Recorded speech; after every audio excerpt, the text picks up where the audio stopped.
क्या हुआ? मौत को इतना नजदीक देखने से पांव कांपने लगे। एसीपी आज तक अपनी मौत को अपनी हथेली पर लेकर ही चला है, समझे? मौत से कभी डरा नहीं है वो। इतनी बड़ी बड़ी बातें हैं, अब बातों का वक्त नहीं है, अब एक्शन का वक्त है। कूदो एसीपी, छलांग लगाओ। 1 मिनट, लेकिन तुम पर कैसे विश्वास कर सकता हूं कि मेरे कूदने के बाद तुम इन तीनों को छोड़ दोगे? तुम्हारे पास और कोई चारा भी नहीं। कूदो एसीपी।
ये शो देखते वक्त तो पेट के दर्द की दवा साथ में रखनी चाहिए।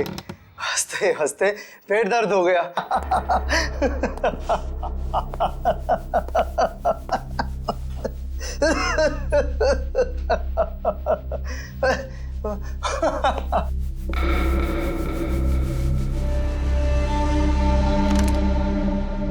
कौन है ये? प्रमोद कौन है ये? बहुत खुशकिस्मत हो तुम। मौत से कुछ पल पहले इतनी हंसी और इतनी खुशी हर किसी को नसीब नहीं होती। कौन हो तुम? अंदर कैसे आए? मौत को अंदर आने के लिए किसी न्योते की जरूरत नहीं पड़ती है।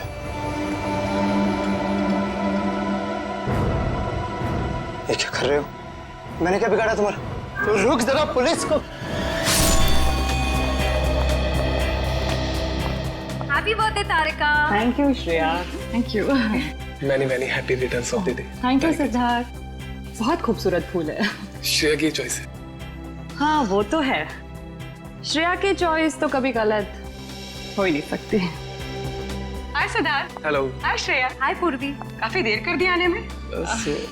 थोड़ा ट्रैफिक मिल गया रास्ते में। अरे फ्रेडी सर, ये गपागप खा रहे हो? आप तो बोल रहे थे डाइटिंग कर रहे हो। डाइटिंग ही तो कर रहा हूँ। इसके पहले तो मैं 5-5 प्लेटें एक साथ खा जाता था। क्या बात कर रहे हो?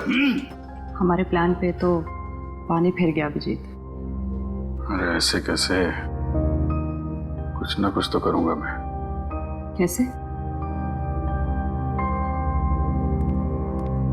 हृदय, हाँ, उस कमरे में तुम्हारा कोई वेट कर रहा है। मेरा वेट कर रहा है? हाँ। कौन? तुम जाओ तो सही। अरे जाओ।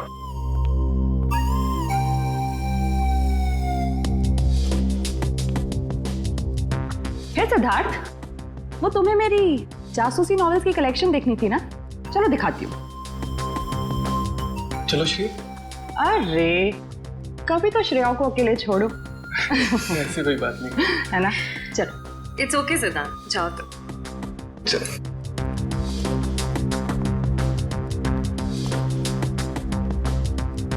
अरे श्रेया, तुम यहाँ? वहाँ कमरे में कोई तुम्हारा वेट कर रहा है। कौन? अरे जाओ देखो तो सही। अरे सर,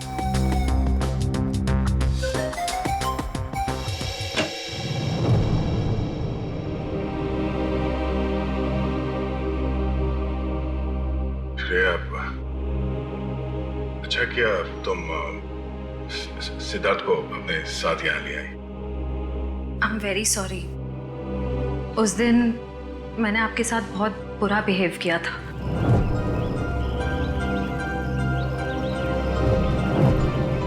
छोड़ो ना, मैं भूल गया हूँ, तुम भी भूल जाओ।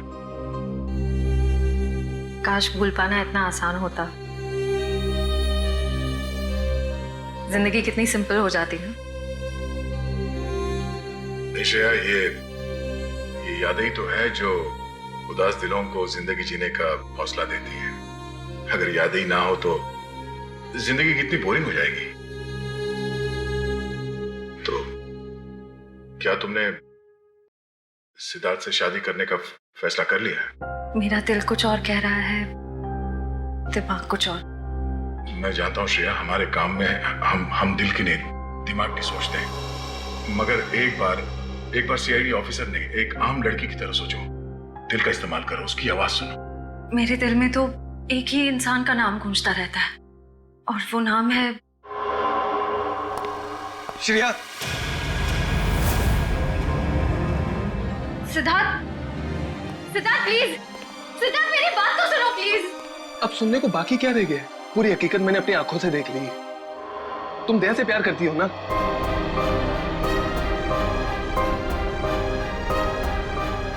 सिद्धार्थ, मैं इस बारे में तुमसे बात करने वाली थी। क्यों नहीं? सिद्धार्थ, काम इतना होता है, मौका ही नहीं मिला मुझे। मौका नहीं मिला? I just can't believe I heard that. Siddharth please मेरी बात तो सुनो। ये इतना आसान नहीं हो के अपने आपको मेरी जगह रखकर तो सोचो, फिर पता चलेगा मैं किस अग्नि परीक्षा से गुजर रही हूँ।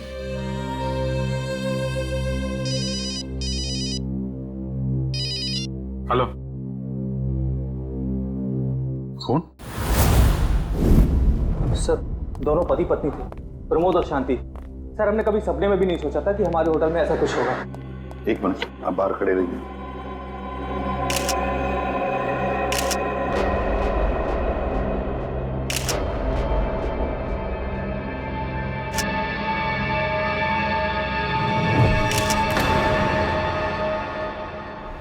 माय गॉड, दोनों की लाशें ऐसी इस अवस्था में। सर, इतने सारे केस सॉल्व किए लेकिन इस तरह का केस कभी नहीं देखा। सर, लगता है ये दोनों खूनी से विनती कर रहे थे कि वो इन्हें छोड़ दे, मगर खूनी ने जरा भी दया नहीं दिखाई।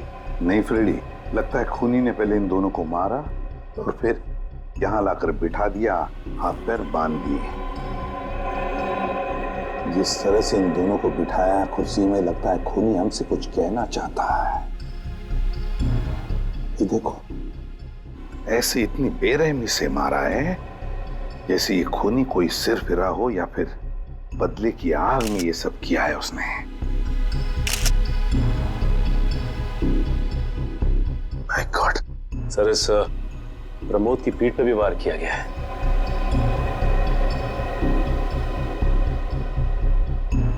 क्या हुआ? सर, इसकी सांसें चल रही है, जिंदा ही। प्रमोद जिंदा है? तो जल्दी से इसे हॉस्पिटल ले जाओ, इसका जिंदा रहना बहुत जरूरी है। संभाल के, चल। आजा।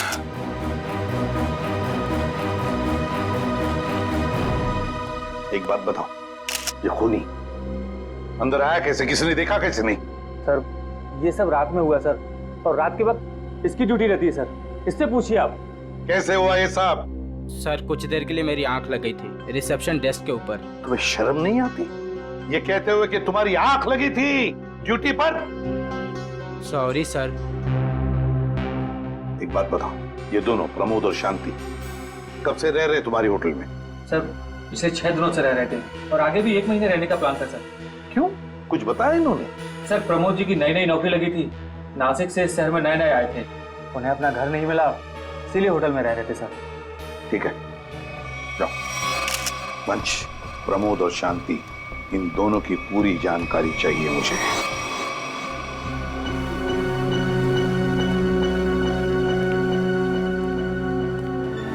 हाँ सचिन, ये प्रमोद कैसा है? सर, डॉक्टर ने ऑपरेशन शुरू कर दिया है, थोड़ी देर में पता चल जाएगा सर। लगता है सचिन, ये खूनी शांति को ही मारने आया था, प्रमोद को नहीं। देखो ना, उसने प्रमोद पर सिर्फ एक ही वार किया और फिर देखा तक नहीं कि वो जिंदा है या मर गया।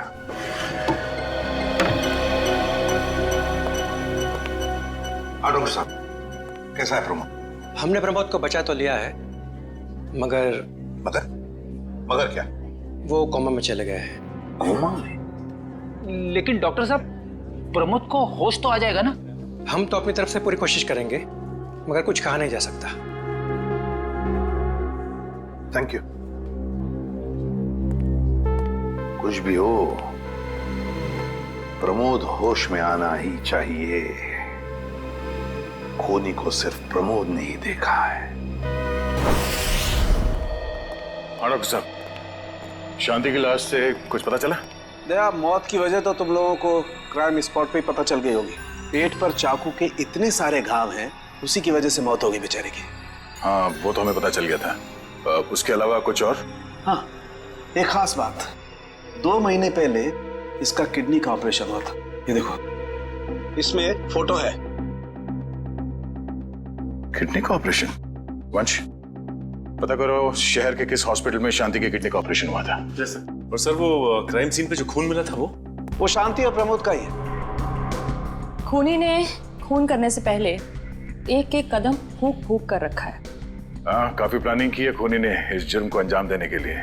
उसे पता था कि ये प्रमोद ऑफिस से कितने बजे वापस आता है, और वो होटल के कमरे में पहुंच गया जब दोनों मौजूद थे। पर सर, अगर उसका मकसद शांति को ही मारना था तो वो तो प्रमोद के आने से पहले ही जुर्म को अंजाम देकर वहां से फरार हो सकता था। हाँ, ये बात तो है। मुझे लगता है खूनी ने प्रमोद के ऊपर सिर्फ एक ही बार वार किया, और वो इसलिए क्योंकि वो चाहता था कि वो कोमा में पहुंच जाए और जिंदा लाश बन जाए। सर, लगता है ये खूनी कोई एक्सपर्ट है जो अच्छी तरह से जानता था कि वार कहाँ पे करना है। सर, वो एक्सपर्ट नहीं, मुझे तो सरफिरा लगता है। वरना मारने के बाद इन्हें प्रार्थना की पोजीशन में क्यों बैठा था? कोई तो गहरा कारण है सबके पीछे जो इस खूनी के अतीत से जुड़ा हुआ है। क्या प्रमोद की बीवी का खून हो गया और प्रमोद कोमा में है? जी हाँ। खैर, ये बताइए कि पिछले कुछ दिनों से प्रमोद का स्वभाव कैसा था? क्या वो डरा डरा रहता था या कुछ और अजीब बात? नहीं, ऐसा तो कुछ नहीं था। पर हाँ सर, मैंने उनको काम में बहुत सारी गलतियां करते देखा। साफ साफ बताइए, प्रमोद किस तरह की गलतियां कर रहा था? बेसिक अकाउंटिंग की गलतियां। मुझे तो हैरानी हो रही थी कि इतने काबिल और इतने क्वालिफाइड इंसान ऐसे बच्चों वाली गलतियां कैसे कर सकता है कोई। वो तो अच्छा हुआ कि मैंने उनकी गलती देख ली, वरना पूरी अकाउंट शीट खराब हो जाती। सर, मुझे तो लगता है उन्हें काम आता ही नहीं था। ऐसा कैसे हो सकता है? वो जिस कंपनी से आए थे वो तो बहुत बड़ी कंपनी थी, और कोई भी बड़ी कंपनी किसी ऐसे आदमी को अपने यहाँ नौकरी पर क्यों रखेगी जिसे उसका काम ही नहीं आता हो? अब तो इस प्रमोद की सारी कुंडली निकालनी पड़ेगी। तो पति पत्नी प्रमोद और शांति एक नंबर के धोखेबाज थे। इनके सारे सर्टिफिकेट्स और डॉक्यूमेंट्स नकली हैं। स्कूल और कॉलेज हर जगह के। ऐसी क्या वजह हो सकती है जिस वजह से 420 करके ये उस फाइनेंस कंपनी में काम कर रहा था? ये इस प्रमोद को वहाँ काम करके क्या फायदा हो सकता है? इस सवाल का जवाब तो उसी वजह से जुड़ा है निखिल, जिसकी वजह से इस प्रमोद की हत्या की गई। पर वजह जो भी हो, उस वजह का पता तो सीआईडी निकाल ही लेगी। लेकिन सर, हो सकता है इन दोनों का नाम भी नकली हो सकता है। ऐसा भी हो सकता है कि ये दोनों असली प्रमोद और शांति हो ही ना, बल्कि कोई बहरूपिये हों जिन्होंने उन दोनों की जगह ले ली हो सकता है। एक सेकंड। हेलो, हाँ बोल रहा हूँ। हाँ, कौन सा hospital? Okay, thank you so much. क्या हुआ निखिल? हमारा अंदाजा सही निकला। 2 महीने पहले पुणे की मोती हॉस्पिटल में इस प्रमोद की पत्नी का एक ऑपरेशन हुआ था। वहाँ प्रमोद की पत्नी का नाम शांति नहीं बल्कि विनीता लिखा हुआ है। विनीता? मोती हॉस्पिटल, पुणे।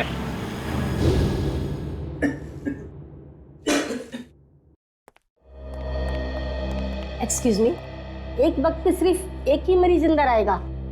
हम लोग सीआईडी से। सीआईडी? मगर यहाँ मुजरिम कौन है? इसी की तलाश है हमें। एक्चुअली आपके हॉस्पिटल में 2 महीने पहले एक ऑपरेशन हुआ था, उसी के बारे में कुछ जानकारी चाहिए हमें। किसका ऑपरेशन? ये दोनों आपकी हॉस्पिटल में आए थे? ये तो मिसेस विनीता कुमार हैं। हाँ, मिसेस विनीता कुमार। और ये इनके पति, इनकी मौत हो गई? जी हाँ, विनीता कुमार का खून हो चुका है और उनके पति प्रमोद अब कोमा में है। डॉक्टर, ये बताइए कि मिसेस विनीता कुमार ने किडनी का ऑपरेशन कराया था ना? जी हाँ। हम उसके मेडिकल रिपोर्ट्स देख सकते हैं? यहाँ पे तो पति का नाम त्रिलोक कुमार लिखा है। मतलब त्रिलोक बन गया प्रमोद और विनीता बन गई शांति। इस पेपर में उनके घर का एड्रेस लिखा हुआ है। चल के पता करें, शायद कुछ पता चल जाए। नहीं निखिल, कोई फायदा नहीं होगा। इनकी पहचानों की तरह इनका एड्रेस भी नकली होगा, देखना। हाँ, हमने इन्हें ऑपरेशन के कुछ रिपोर्ट्स कोरियर की थी, मगर वो कोरियर वापस आ गए थे। डॉक्टर, ये बताइए कि इन्होंने ऑपरेशन का पेमेंट कैश में की थी या चेक से या किसी कार्ड से? इंश्योरेंस के जरिए। इंश्योरेंस? उस इंश्योरेंस कंपनी के कोई कागजात, कोई डॉक्यूमेंट्स हैं आपके पास? हाँ, इसी फाइल में होंगे। गुड।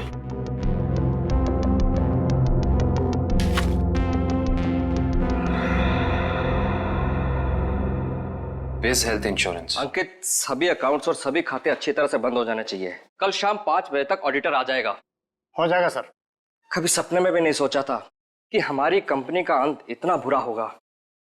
ये किस अंत की बात कर रहे हैं आप लोग? जरा विस्तार से समझाइए। अगर आप अपने पैसे वापस लेने आए हैं तो भूल जाइए, क्योंकि जब तक अदालत अपना फैसला नहीं सुना देती तब तक हम किसी के रुपए वापस नहीं कर पाएंगे। पैसे वापस लेने नहीं, इंसाफ करने आए हैं हम लोग सीआईडी से। ओह, तो हमारी शिकायत सीआईडी वालों तक भी पहुंच गई है। शिकायत? ऐसा क्या कर दिया आपकी इस कंपनी ने? हमारी कंपनी ने नहीं, उस त्रिलोक ने आसमान की तरफ प्रगति करती हुई हमारी कंपनी के नाम को रातों रात मिट्टी में मिला दिया और हमें दिवालिया कर दिया उसने। त्रिलोक? एक सेकंड, आप इस त्रिलोक की बात तो नहीं कर रहे? हाँ हाँ, यही तो है वो। पर इसे क्या हुआ?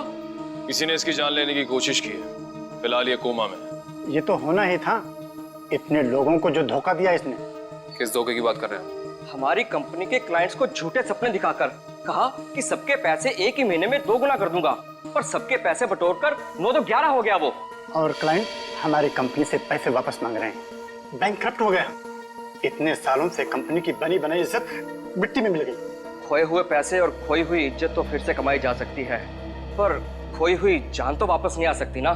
क्या त्रिलोक ने किसी की जान भी ली है? हाँ, हमारी कंपनी के सीईओ अनुज जी, जो कि सदमे को बर्दाश्त नहीं कर पाए और दिल का दौरा पड़ने से उनकी मौत हो गई। कहीं ये सारा हमला अनुज जी का कोई करीबी तो नहीं कर रहा है? अनुज जी की मौत का बदला लेने के लिए? हो सकता है। अनुज जी के परिवार में कौन कौन है?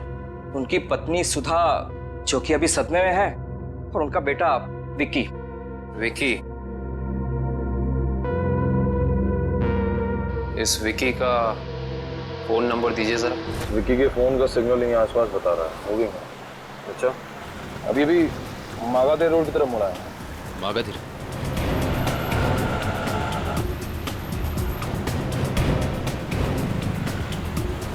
देखो सिग्नल में कुछ पता चला? एक मिनट क्या हुआ? इस विक्की के फोन का सिग्नल यहीं आसपास बता रहा है। कहीं विक्की इस बाइक पे तो नहीं? हाँ सर, हो सकता है ये विक्की है। चेक करते हैं।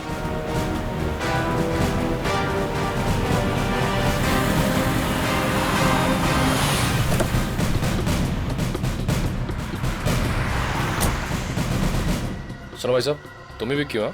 हाँ, और ये क्या बदतमीजी है? तुम लोग मेरा नाम कैसे जानते हो? तुम्हारा नाम और तुम्हारे सारे कारनामों के बारे में जानते हैं हम। सीआईडी। सीआईडी? इस शहर में क्या कर रहा है? हाँ? कुछ काम था, और तुम लोग मेरा पीछा क्यों कर रहे हो? बकवास बंद कर।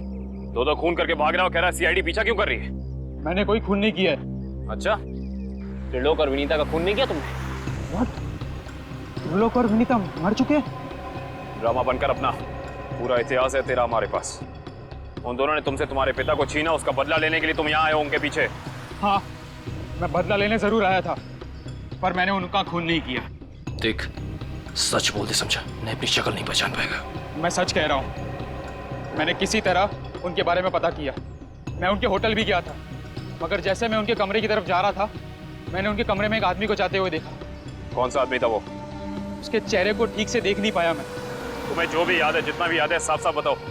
कद लगभग 6 फीट, ओवरकोट पहना हुआ था उसने, और उसके बाल लंबे थे यहाँ तक। और उसने एलिगेटर शूज पहने हुए थे। Alligator shoes? हेलो, एक और? लाश ऐसे अजीब ढंग से क्यों बैठा है? कमाल है सर, पिछले वाले केस में खूनी ने उन दोनों को होटल में चाकू मारकर प्रार्थना वाली पोजीशन में बैठाया था, और इसे गोली मार के इस तरह से। लगता है दोनों का खूनी एक ही है। गोली सीधे माथे के बीचों बीच मारी है। अगर ये सीरियल किलर होता तो इसे भी चाकू से मारता सर, क्योंकि विनीता को उसने चाकू से मारा था, इसे तो गोली मारी। हाँ, मगर लाशों को ऐसे एक ही ढंग से बिठाना क्या दो अलग अलग खूनी करेंगे? मुझे लगता है दोनों का खूनी एक ही है, और जिस वक्त इस्तिकवांशु का खून हुआ, लगता है खाना खाने ही वाला था।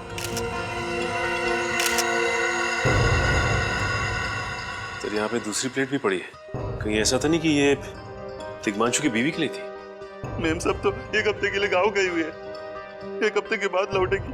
तो क्या घर में कोई और आदमी था जिसके लिए तिग्मांशु ने एक और प्लेट में खाना डाला? नहीं साहब। अच्छा, जब तुम घर वापस आए उस वक्त ये दरवाजा खुला था या बंद था? नहीं साहब, बंद था। तो फिर तुम घर के अंदर कैसे आए? साहब ने एक चाबी मेरे पास भी दे रखी है। जो कोई भी था, ऐसा लगता है कि तिग्मांशु उस आदमी को जानता था। एक काम करो सचिन, पंकज, घर की अच्छी तरह से तलाशी लो, देखो कुछ मिलता है क्या।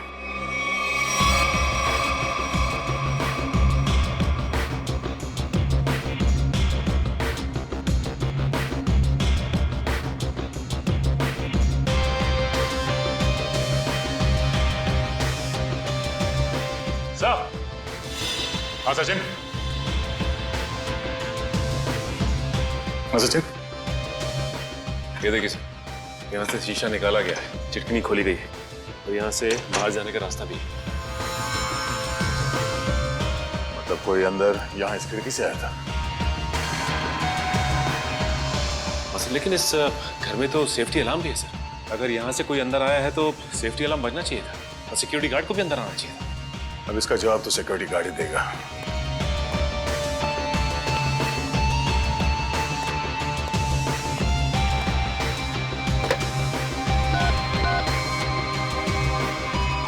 Hello security. अच्छा, आज दोपहर को तिग्मांशु जी के घर से अलार्म बजा था? बजा था। तो फिर आप चेक करने के लिए उनके घर पे क्यों नहीं आए? ओ आई सी, पिछले हफ्ते भी। Thank you. क्या बोला सर ये सिक्योरिटी वाला? सिक्योरिटी का कहना है कि अलार्म बजा था और उन लोगों ने घर में फोन भी किया, तो तिग्मांशु जी ने कहा कि गलती से अलार्म बज गया, इसलिए वो लोग ऊपर नहीं आए। सर, हो सकता है तिग्मांशु ने मजबूरी में कहा, खूनी ने उसके सर पे गन तान दी हो। कुछ कह नहीं सकते।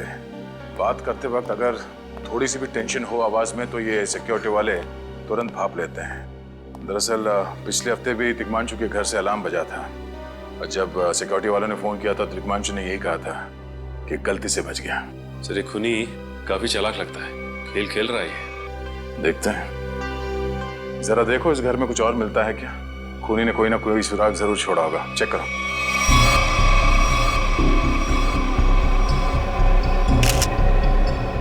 सर एक मिनट सर।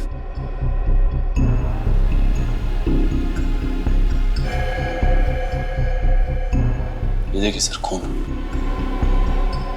ये खून यहाँ कैसे? कहीं खूनी का तो नहीं है खून? ये तो डॉक्टर सालों के ही बताएंगे। वो खून किसका है ये अभी पता चल जाएगा। तारिक आती होगी रिपोर्ट लेकर के। डॉक्टर साहब, इस तिग्मांशु के बारे में कुछ और पता चला? हाँ। वो कैसे? इसे गोली मारने से पहले बेहोश किया गया था। क्या?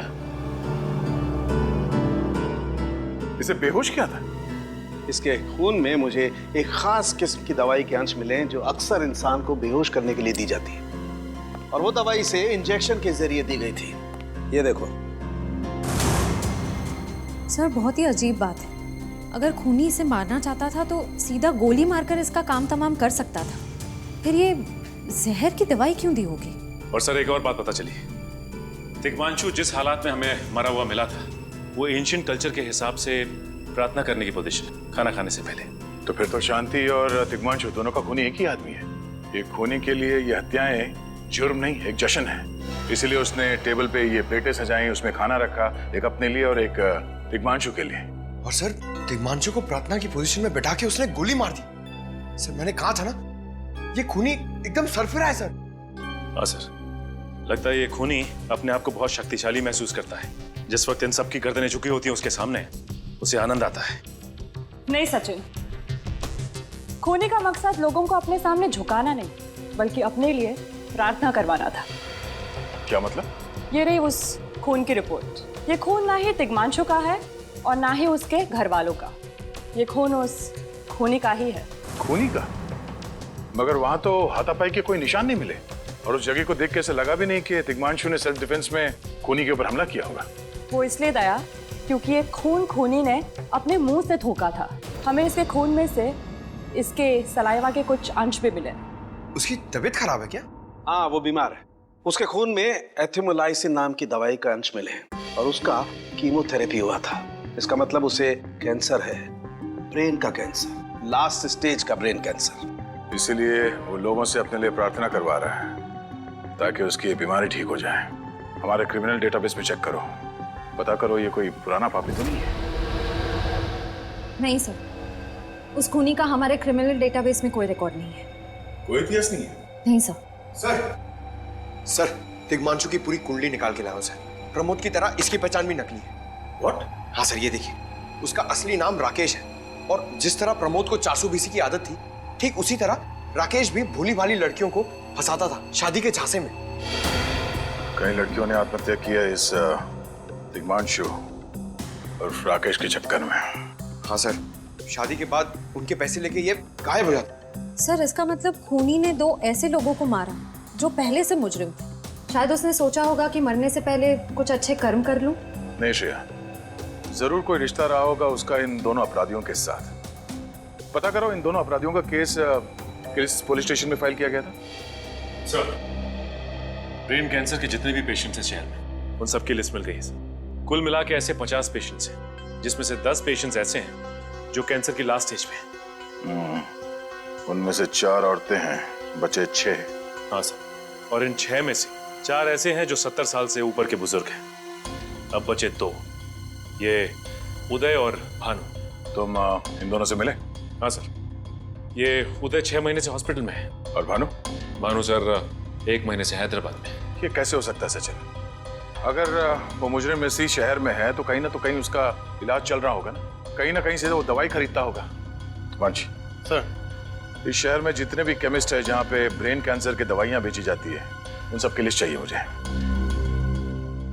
सब पता चल गया।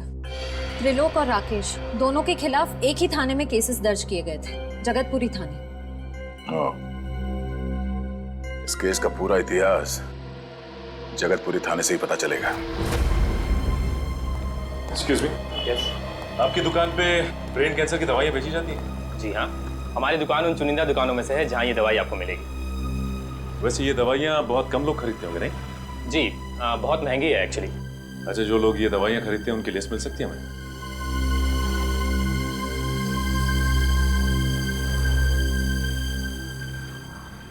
ये रही वो लिस्ट।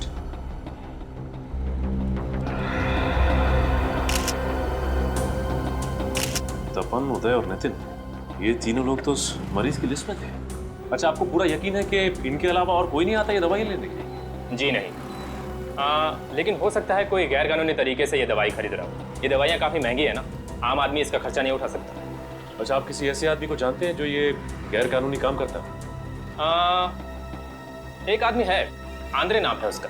प्यार से लोग उसे एंडी कहते हैं। ये जो ज्वाला रोड पे पब्लिक पार्क है ना, अक्सर वहीं मिलता है। कांस्टेबल सुनील? Yes sir. आप सीआईडी से ही हैं ना? हाँ, हमारी बात शायद आप ही से हुई थी। साहब बताइए, कांस्टेबल सुनील आपके लिए क्या कर सकता है? सुनील जी, हाल फिलहाल में इस रिकॉर्ड रूम में कोई चोरी वगैरह हुई थी क्या? चोरी नहीं तो सर, अब यहाँ भला कोई चोरी कैसे करेगा? सुनील, फिर आप एक हेल्प कर सकते हैं हमारी। हमें 2 मुजरिमों की फाइल चाहिए। एक का नाम है त्रिलोक कुमार और दूसरे का राकेश भिवेन। 1 मिनट सर, क्या नाम बोले? राकेश? राकेश भिवेन।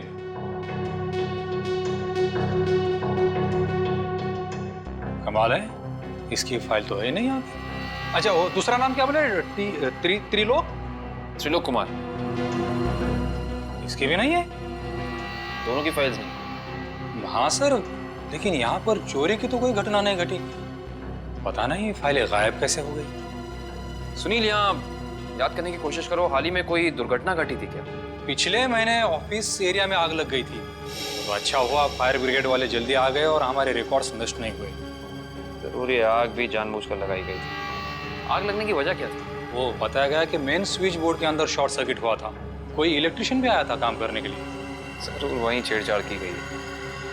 उस इलेक्ट्रिशियन का कोई आता, कोई पता, कोई कांटेक्ट है? दूसरे कांस्टेबल के पास था, लेकिन वो तो रिटायर होकर गांव चले गए। हाँ, कोई बात नहीं। सुनील, एक काम करिए, आप चेक करके बताइए कि और किन किन मुजरिमों की फाइल्स यहाँ से गायब हुई हैं। Okay sir.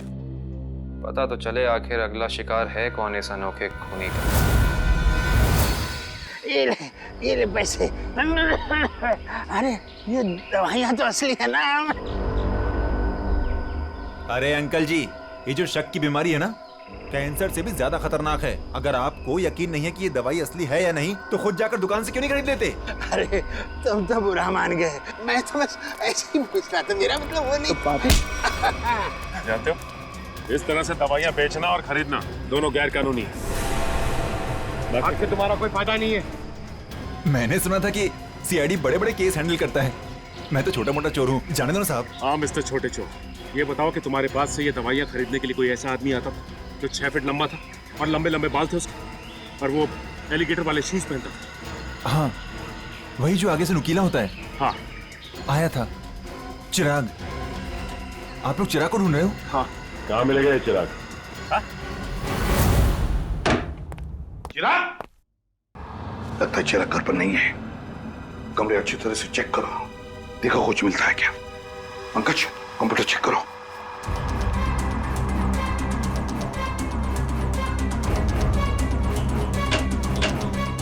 सर, ये देखिए, पूरी अलमारी गन्स और चाकू से भर रखी इस चिराग ने। My God. सर, हाँ, अंदर के कमरे में से ये खून से भरे हुए कपड़े मिले। पुलिस रिकॉर्ड रूम से फोन है। हेलो जी, कहिए। कौन? संदीप, स्वाधीन और हेमंत। ओके ठीक है। कौन है ना?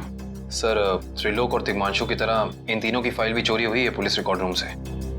मतलब अभिजीत, अब ये चिराग इन तीनों में से किसी एक को मारने वाला है। सर एक सेकंड, ये देखिए सर, इस कंप्यूटर की फाइल में इन तीनों की फाइल है। सर ये तीनों भाई हैं और बदमाश भी हैं, और इन्होंने 3 खून किए हुए हैं सर। यहाँ पे 2 एड्रेस है, एक चीकूवाड़ी और एक चारको। चारको पर चिकूवाड़ी। एक काम करते हैं अभिजीत, हम दोनों चिकूवाड़ी चलते हैं और तुम लोग तीनों भी चारको चले जाओ। Yes sir. हाँ सर। चलो अभिजीत।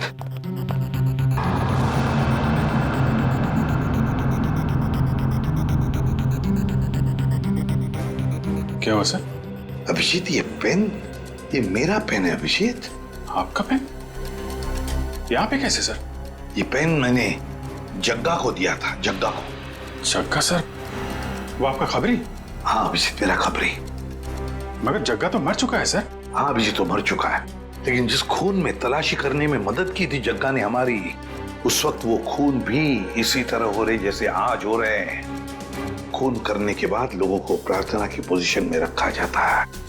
चलते हैं सर। नहीं अभिजीत, क्योंकि अभिजीत जिस तरह से वो खून किए जा रहा है, लगता है मुझे संदेशा भेज रहा है, तो मुझे मिलना चाहता है अकेले में।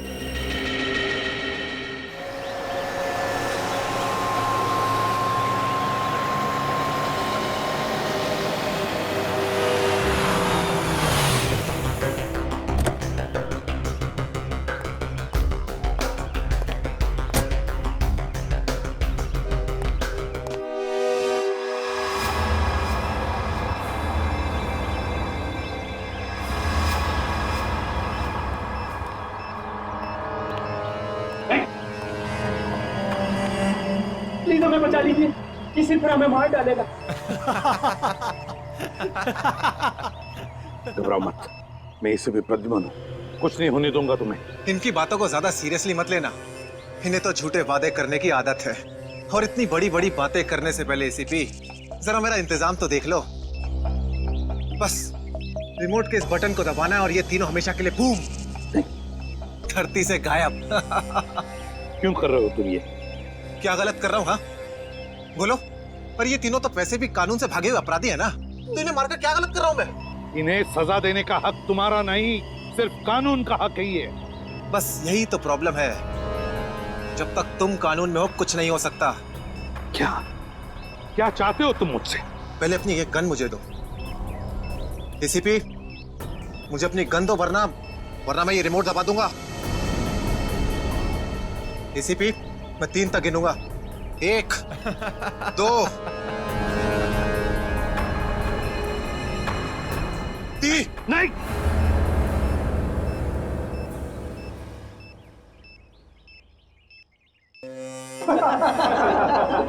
बहुत अच्छे, बहुत अच्छे। तो तुम जानना चाहते थे ना कि मैं तुमसे नफरत क्यों करता हूँ? हाँ। जग्गा खबरी का नाम ध्यान है? याद है मुझे। मैं उन्हीं का बेटा हूँ। पता चल चुका था मुझे। एसीपी, तुमने मेरे पिताजी से वादा किया था ना कि तुम उनका बाल भी बाका नहीं होने दोगे। फिर क्यों नहीं बचा सके उन्हें? बोलो। देखो चिराग, तुम्हारे पिताजी की मौत का बोझ आज भी मेरे दिल पर है। बंद करो ये तुम्हारा नाटक। उस वक्त कहाँ थे तुम जब मेरे पिताजी की मौत के बाद मैं और मेरी माँ दर दर की ठोकरें खा रही थी? खाने के पैसे तक नहीं थे हमारे पास। तो तुम मेरे पास चले आते, मैं कुछ मदद कर सकता था तुम्हारी। क्या कर लेते तुम? हाँ, सिवाय झूठे वादों के। तुम्हें पता है एसीपी, मुझे कैंसर है, आखिरी स्टेज। और ये इसीलिए क्योंकि मेरी माँ के पास पैसे नहीं थे मेरे इलाज के लिए। मैं तुम्हारा दुख समझ सकता हूँ चिराग, तुम्हारी तकलीफ समझ सकता हूँ, मगर इन तीनों ने क्या बिगाड़ा है तुम्हारा? तुम इन तीनों की जान बचाना चाहते हो? हाँ। तो तुम्हें अपनी बलि देनी होगी। क्या मतलब? मतलब तुम इस बिल्डिंग से छलांग लगानी होगी ताकि फिर कोई जग्गा खबरी सीआईडी का शिकार ना बने।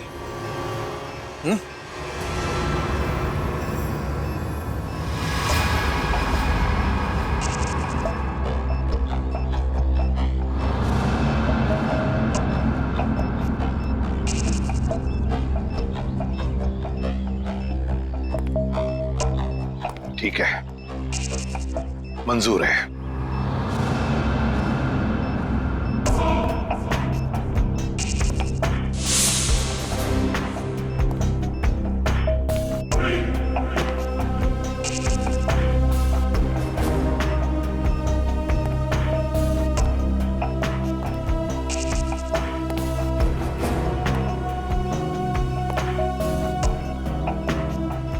चढ़ो एसीपी, चढ़ो।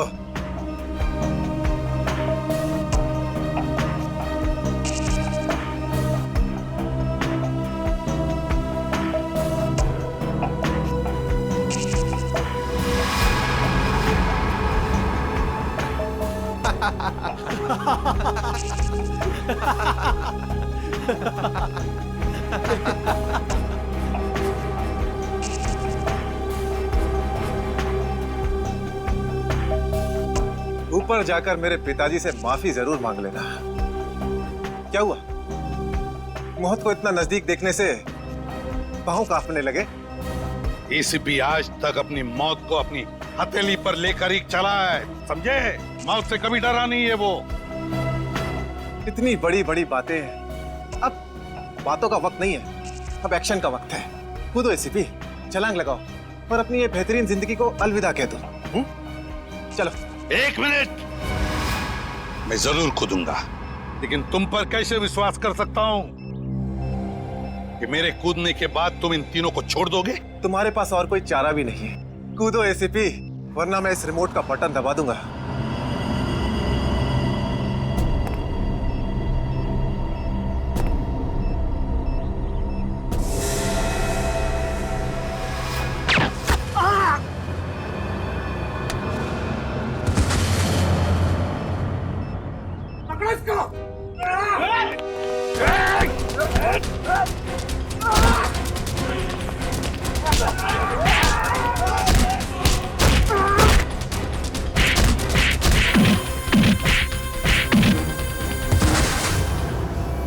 बस मिस्टर चिराग, बहुत चला लिया न्याय की अदालत। सीआईडी का काम सीआईडी को सौंप दो। रेडी? पंकज, उन तीनों के शरीर से बॉम्ब हटा दो संभाल के। और तुम मेरे दोस्त, मेरा खबरी जग्गा के बेटे लगते ही नहीं। उस बेचारे ने तो अपनी जान कुर्बान की हमारी मदद करने में, कानून की मदद करने में, मगर तुम, लानत है तुम पर, जैसे घटिया काम करने निकले थे। 2 खून किए तुमने। तुम्हें तो शायद फांसी ही होगी, फांसी।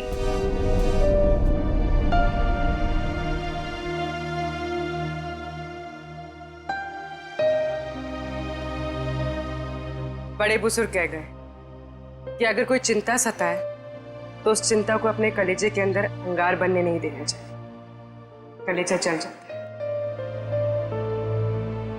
मुझे कोई चिंता नहीं सता रही है। In fact I think I am the luckiest girl in the world right now. CID में सब मेरे काम से खुश हैं। मेरे पास तुम दोनों जैसे दोस्त हैं। मेरी शादी होने वाली है। एक लड़की को और क्या चाहिए होता है? शायद प्यार। प्यार भी तो है ना मेरे पास। मम्मी पापा का प्यार, दोस्तों का प्यार और सिद्धार्थ का प्यार। जुबान की बात दिल से मेल नहीं खा रही है श्रेया। मतलब ये कि दिल की बात जुबान पे लाने का वक्त आ गया है श्रेया। वो श्रेया कहाँ गई? हाँ, जो अपने सारे डिसीजंस खुद लेती थी, जिसे पता था कि उसको अपनी जिंदगी में क्या चाहिए।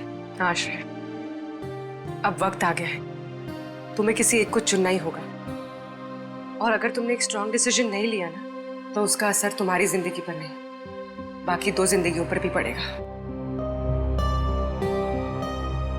मैं क्या डिसीजन लूं? किसे चुनूं? उस इंसान को जिसे मैं बहुत प्यार करती हूं, पर उन्होंने कभी अपने प्यार का इजहार नहीं किया, या शायद वो मुझसे प्यार करते ही नहीं, या फिर उस इंसान को जो मुझसे बहुत प्यार करता है, मुझे पलकों पर बैठा कर रखता है। मगर यहाँ पे इम्पोर्टेंट सवाल ये है कि तुम किससे प्यार करती हो?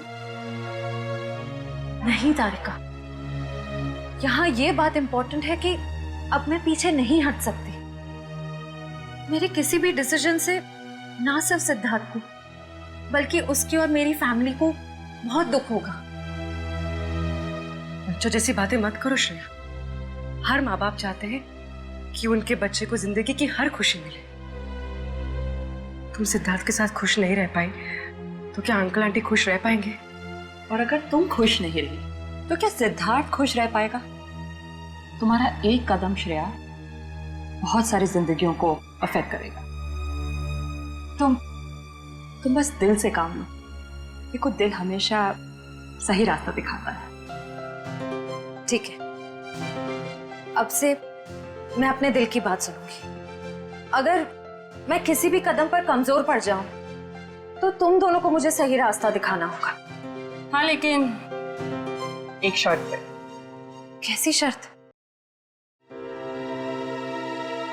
तुझे आइसक्रीम खिलानी पड़ेगी। Of course.